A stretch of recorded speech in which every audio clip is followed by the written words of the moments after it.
श्री शिव महापुराण रुद्र संहिता षष्ठी खंड अथ द्वितीयोध्याय।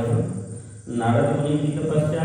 इंद्र द्वारा तपस्या में विघ्न उपस्थित करना, नारद का काम पर विजय पाना और अहंकार से युक्त होकर ब्रह्मा विष्णु और रुद्र से अपने तप का कथन। सूतवाच एकस्मिन् समये विप्रा नारदो मुनिसत्तमः ब्रह्मपुत्रो विनीतात्मा तपोर्थं मन आदधे। सूत जी बोले, हे मुनियों, एक समय की बात है, ब्रह्मा जी के पुत्र मुनि शिरोमणि विनीत चित्त नारद जी ने तपस्या के लिए मन में विचार किया। हिमशैल गुहा चिदेका परम शोभना यत् समीपे सुर नदी सदा बहती वेगतः। हिमालय पर्वत में कोई एक परम शोभा संपन्न गुफा थी, जिसके निकट देव नदी गंगा निरंतर वेगपूर्वक बहती थी। तत्राश्रमो महादेव्यो नानाशोभा समन्वितः तपोर्थं स ययौ तत्र नारदो दिव्यदर्शनः। वहाँ एक महान दिव्य आश्रम था, जो नाना प्रकार की शोभा से सुशोभित था। वे दिव्यदर्शी नारद जी तपस्या के लिए वहाँ गए। तां दृष्ट्वा मुनिशार्दूलस्ते सुचिरं तपः बद्ध्वासनं दृढं मौनी शुद्धदेही। उस गुफा को देखकर मुनिवर नारद जी बड़े प्रसन्न हुए और सुदीर्घ काल तक वहाँ तपस्या करते रहे। उनका अंतःकरण शुद्ध था। वे दृढ़तापूर्वक आसन बांधकर मौन हो प्राणायाम पूर्वक समाधि में स्थित हो गए। चक्रे मुनि समाधिं तमहं ब्रह्मोति यत्र विज्ञानं भवति ब्रह्म साक्षात्कारं द्विजाः। हे ब्राह्मणों, उन्होंने वह समाधि लगाई जिसमें ब्रह्म का साक्षात्कार करने वाला अहम ब्रह्मास्मि, मैं ब्रह्म हूँ, यह विज्ञान प्रकट होता है। इत्थं तपति तस्मिन् वै नारदे मुनिसत्तमे चकम्पेथ सुनाशीरो मनस्संताप विह्वलः। मुनिवर नारद जी जब इस प्रकार तपस्या करने लगे, तब देवराज इंद्र कांप उठे और मानसिक संताप से व्याकुल हो गए। मनस्ते विचिन्त्यासौ मुनिर्मे राज्यमिच्छति तद्विघ्न करणार्थं हि हरे यत्ननियेख सह सस्मार सस्मरं शक्तश्चेतसा देवनायकः आजगाम द्रुतं कामः समधीर महिषीयुतः। वे नारद मुनि मेरा राज लेना चाहते हैं। मन ही मन ऐसा सोचकर इंद्र ने उनकी तपस्या में विघ्न डालने के लिए प्रयत्न करने की इच्छा की। उस समय देवनायक इंद्र ने मन से कामदेव का स्मरण किया। स्मरण करते ही समान बुद्धि वाले कामदेव अपनी पत्नी रति के साथ आ गए। अथागतं स्मरं दृष्ट्वा संबोध्य सुरराज प्रभु उवाच तं प्रपश्याशु स्वार्थे कुटिलस्य मुखिः। आए हुए कामदेव को देखकर कपट बुद्धि देवराज इंद्र शीघ्र ही स्वार्थ के लिए उनको संबोधित करते हुए कहने लगे। इंद्रवाच मित्रवर्य महावीर सर्वदा हितकारक सणुप्यजावचो में त्वं कुरु साहाय्यमात्मना। इंद्र बोले, मित्रों में श्रेष्ठ हे महावीर, हे सर्वदा हितकारक, तुम प्रेम पूर्वक मेरे वचनों को सुनो और मेरी सहायता करो। त्वत्फलान्मे बहूनां च तपो गर्वो विनाशितः मद्राज्य स्थिता मित्र तदनुग्रहतः सदा। हे मित्र, तुम्हारे जब से मैंने बहुत लोगों की तपस्या का गर्व नष्ट किया है। तुम्हारी कृपा से ही मेरा यह राज्य स्थिर है।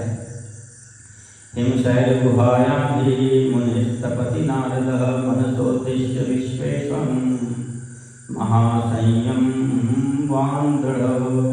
पूर्ण रूप से संयमित होकर दृढ़ निश्चय देवर्षि नारद मन से विश्वेश्वर भगवान शंकर की प्राप्ति का लक्ष्य बनाकर हिमालय की गुफा में तपस्या कर रहे हैं। याच्चैन विदितो राज्यं स मुनेति विशंकितः अद्यैव गच्छ तत्र त्वं तत्तपो विघ्नमाचर। मुझे यह शंका है कि तपस्या से प्रसन्न ब्रह्मा से वे मेरा राज्य ही न मांग लें। आज ही तुम वहाँ चले जाओ और उनकी तपस्या में विघ्न डालो। इत्यागतो महेंद्रेण स कामः समधुप्रियः जगाम ततस्थलं गर्वादुपायं स्वं चकारः। इंद्र से ऐसी आज्ञा पाकर वे कामदेव वसंत को साथ लेकर बड़े गर्व से उस स्थान पर गए और अपना उपाय करने लगे। रचयामास तत्रासु स्वकला सकलापि वसंतोपि स्वप्रभावं चकार विविधं मदात्। उन्होंने वहाँ शीघ्र ही अपनी सारी कलाएं रच डाली। वसंत ने भी मदमत्त होकर अनेक प्रकार से अपना प्रभाव प्रकट किया। नाबभूव मुनेश्चेतो विकृतं मुनिसत्तमाः भ्रष्टो बभूव तद्गर्भो महेशानुग्रहेण। हे मुनिवरों, कामदेव और वसंत के अथक प्रयत्न करने पर भी नारद मुनि के चित्त में विकार नहीं उत्पन्न हुआ। महादेव जी के अनुग्रह से उन दोनों का गर्भ चूर्ण हो गया। तस्तत्र कारणं शौनकादयः ईश्वरानुग्रहेणात्र न प्रभावः स्मरस्ते। हे शौनक आदि महर्षियों, ऐसा होने में जो कारण था उसे आदरपूर्वक सुनिए। महादेव की कृपा से ही नारद मुनि पर कामदेव का कोई प्रभाव नहीं पड़ा। अत्रैव शंभुनाकारी सुतपश्च स्मराणि कृणा अत्रैव दग्धस्तेनाशु कामो मुनितपोपः। पहले उसी आश्रम में कामशत्रु भगवान शिव ने उत्तम तपस्या की थी और वहीं पर उन्होंने मुनियों की तपस्या का नाश करने वाले कामदेव को शीघ्र ही भस्म कर डाला था। काम जीवन हेतुर्हिरत्या संप्रार्थितैः सुरैः संप्रार्थित उवाचेदं शंकरो लोकशंकरः। कञ्चित् समयमासाद्य जीविष्यति सुराः स्मरः परन्त्विह स्मरोपायश्चलिष्यति न कश्चन।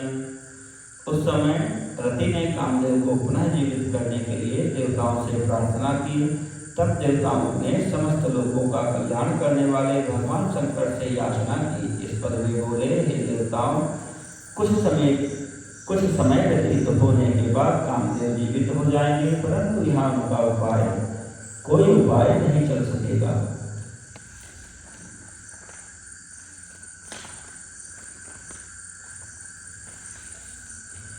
यावद्रचते भोजनैः स्थित्वामराः सदा कामबाणप्रभावोऽत्र न चलिष्यन्ति संशयम्। हे अमरगण, यहाँ खड़े होकर लोग चारों ओर जितनी दूरी तक की भूमि को नेत्रों से देख पाते हैं, वहाँ तक कामदेव के बाणों का प्रभाव नहीं चल सकेगा, इसमें संशय नहीं है। इति शंभो स्थितः कामो मिथ्यात्मगतिकस्तदा नारदे सर्जयामाशु दिवमिन्द्र समीपतः। भगवान शंकर की उस उक्ति के अनुसार उस समय महानारद जी के प्रति कामदेव का अपना प्रभाव मिथ्या सिद्ध हुआ। वे शीघ्र ही स्वर्गलोक में इंद्र के पास लौट गए। आचक्ष्यो सर्ववृत्तान्तं प्रभावं च मुनेः स्मरः तदा गया ययो स्थानं स्वकीयं समधुप्रियः। महाकामदेव ने अपना सारा वृत्तांत और मुनि का प्रभाव कह दिया। तत्पश्चात इंद्र की आज्ञा से वे वसंत के साथ अपने स्थान को लौट गए। विस्मितो भूसुराधीशः प्रशंसात् नारदं तद्वृत्तान्ततान् भिभ्यो हि मोहितः शिवमायया। उस समय देवराज इंद्र को बड़ा विस्मय हुआ।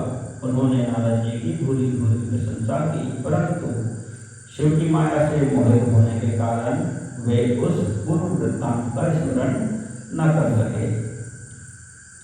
दुर्गेया शांभवी माया सर्वेषां प्राणिनां भक्तं विनार्पितात्मानं तया सम्मोह्यते जगत्। वास्तव में इस संसार में सभी प्राणियों के लिए शंभु की माया को जानना अत्यंत कठिन है। जिसने अपने आप को शिव को समर्पित कर दिया है, उस भक्त को छोड़कर शेष संपूर्ण जगत उनकी माया से मोहित हो जाता है। नारदोऽपि चिरं तस्थौ तत्रेशानुग्रहेण पूर्णं मत्वा तपस्तस्थं स्वं विदधाम ततो मुनिः। नारद जी भी भगवान शंकर की कृपा से वहाँ चिरकाल तक तपस्या में लगे रहे। अंत में अपनी तपस्या को पूर्ण हुआ जानकर वे मुनि उससे विरत हो गए। कामाज्ञयं निजं मत्वा गर्वितो भून्मुनीश्वरः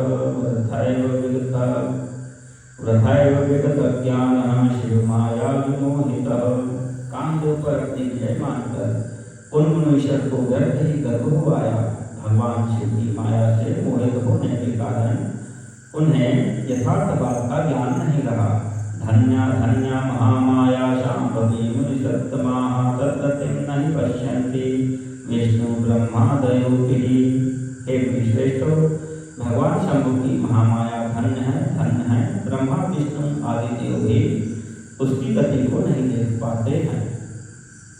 तया सम्मोहितो देव नारदो मुनिसत्तमः कैलासं प्रययौ शीघ्रं स्वव्रतं करितुं मदि। उस माया से अत्यंत मोहित मुनि शिरोमणि नारद गर्वयुक्त होकर अपना काम विजय संबंधी वृत्तांत बताने के लिए तुरंत ही कैलाश पर्वत पर गए। रुद्रं नत्वा ब्रवीत सर्वं स्वव्रतं गर्ववान् मुनिः मत्वात्मानं महात्मानं स्वप्रभुं च स्मरञ्जयम्। वहाँ रुद्रदेव को नमस्कार करके गर्व से भरे हुए मुनि ने अपने आप को महात्मा प्रभु तथा कामनेता मानकर उनसे अपना सारा वृत्तांत कहा। तच्छ्रुत्वा शंकरः प्राह नारदं भक्तवत्सलः स्वमाया मोहितं हेत्वन्दिव्यं भ्रष्टचेतसम्।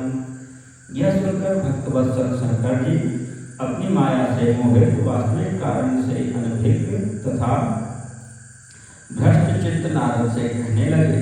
रुद्रवाच हे तात नारद प्राज्ञ धन्यस्त्वं शृण्वद्वचः वाच्यमेवं न कुत्रापि हरेरग्रे विशेषतः। रुद्र बोले, हे तात, हे नारद, हे प्राज्ञ, तुम धन्य हो, मेरी बात सुनो। अब से फिर कभी ऐसी बात कहीं भी न कहना और विशेषकर भगवान विष्णु के सामने तो इसकी चर्चा कदापि न करना। प्रच्छमारोपे न ब्रूयाः स्वव्रतं मे यदुक्तवान् गोप्यं सर्वथा हीनैव वाच्यं कदाचन। तुमने मुझसे अपना जो वृत्तांत बताया है उसे पूछने पर भी दूसरों के सामने न कहना। यह सिद्धि संबंधी वृत्तांत सर्वथा गुप्त रखने योग्य है, इसे किसी से प्रकट नहीं करना चाहिए। शास्म्यहं त्वां विशेषेण प्रियतमो भवान् विष्णुभक्तो यतस्त्वं हि तद्भक्तोऽतीव मेरुगः। तुम मुझे विशेष प्रिय हो, इसीलिए अधिक जोर देकर मैं तुम्हें यह शिक्षा देता हूँ, क्योंकि तुम भगवान विष्णु के भक्त हो और उनके भक्त होते हुए मेरे अत्यंत अनुगामी हो। शास्त्रेऽस्मेत्थं च बहुशो रुद्रस्तुतिकरः प्रभो नारदो नाहितं मेने शिवमाया विमोहितः प्रबलाभावनी कर्म गतिर्गेया विचक्षणैः न निवार्याजनैः कैश्चित् पीच्छासैव शाम्परी। इस प्रकार बहुत कुछ कहकर संसार की सृष्टि करने वाले भगवान रुद्र ने नारद जी को शिक्षा दी, परंतु शिव की माया से मोहित होने के कारण नारद जी ने उनकी दी हुई शिक्षा को अपने लिए हित कर नहीं माना। भावी कर्मगति अत्यंत बलवान होती है, उसे बुद्धिमान लोग ही जान सकते हैं। भगवान शिव की इच्छा को कोई भी मनुष्य नहीं टाल सकता। तथा स मुनिवरो हि ब्रह्मलोकं जगामः विधिं नत्वा ब्रवीत कामो जयं स्वस्य तपोबलात्। तदनंतर मुनि शिरोमणि नारद ब्रह्मलोक में गए। वहाँ ब्रह्मा जी को नमस्कार करके उन्होंने अपने तपोबल से कामदेव को जीत लेने की बात कही।